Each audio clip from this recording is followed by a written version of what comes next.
Hey guys, today I want to share with you my completed Master Grade Psycho Zaku Ver.Ka.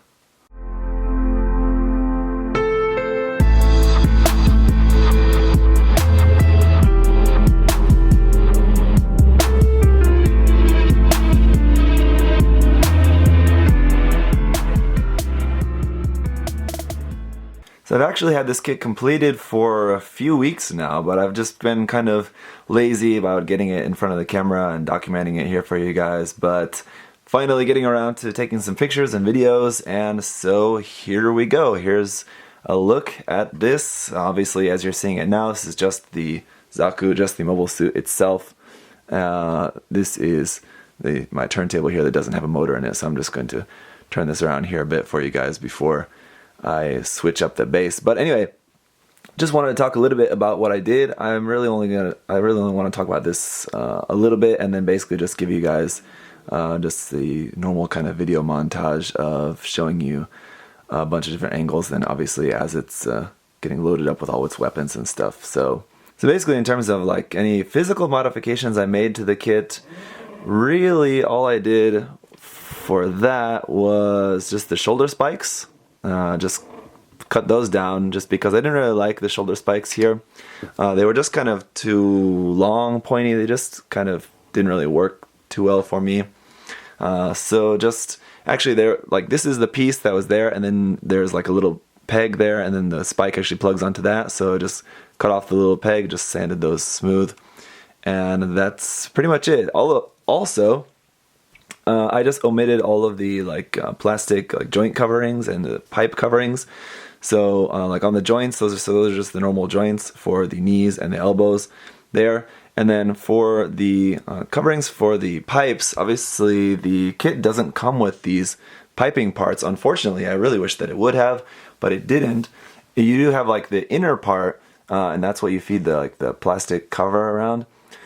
So what I did was I just reached out and asked if I think, well, what did I do anyway? I made it known on my Facebook page anyway that I was looking for some, and then someone said, yo, hey, I've got some extra ones, I'll send them to you. So that was Dane Taylor. Thank you again to Dane for sending me those.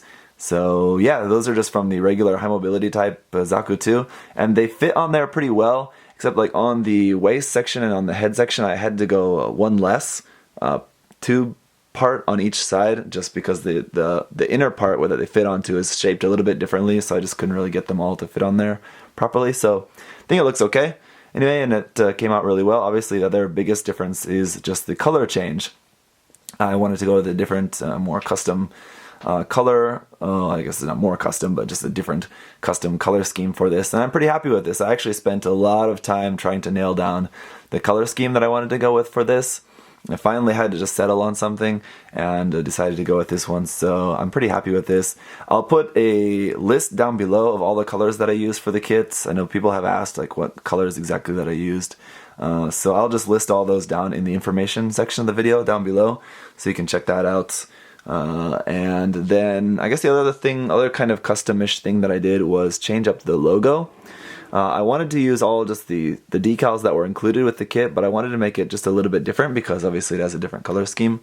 So what I ended up doing was just for the 96 logo, I just added this thin red stripe through that in everywhere except on the foot. I just noticed that I missed one on the foot, but everywhere else, on the shoulder there and on the side of the leg and on the back of the arms, that 96 logo has that little red strike through it. That was just taken from another set of decals I had that just had some red lining on it. So just had to measure that, cut it to the right size, and then just lay that red stripe decal over the 96. So anyway, that's pretty much it. So I used pretty much all the decals on this, and then obviously the backpack and weapons and the fuel tanks are also painted in custom colors. So you'll see that in the video montage in a moment. Also should note that I did some kind of weathering in this. You'll notice it has a kind of dirty kind of look to it.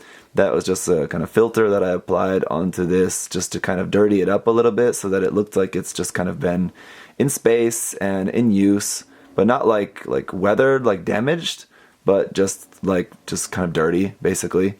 So yeah, and I guess I don't know if that really makes sense if like in space being dirty, but I guess I was sort of thinking more of like, you know, I see like science fiction movies like Alien would be a good example.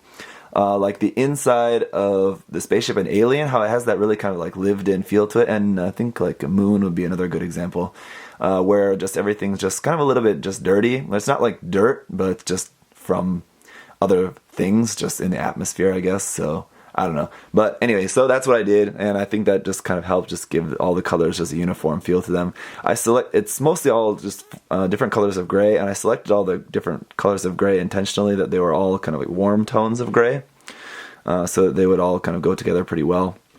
The feet and the chest part are in a dark navy, and then that's just character yellow for the yellowish, orangish color there. So, like I said, I'll list all the paints down below. And with that, I'll just give you guys a look at the kit. I actually haven't even put all the extra stuff onto it, so you guys are going to be sharing the experience with me of actually putting it together for the first time. So let's get to it. Thank you guys as always for watching. If you have any other questions or comments, leave those down below. Alright, that's it for my chatting, and now let's have a look at the kit.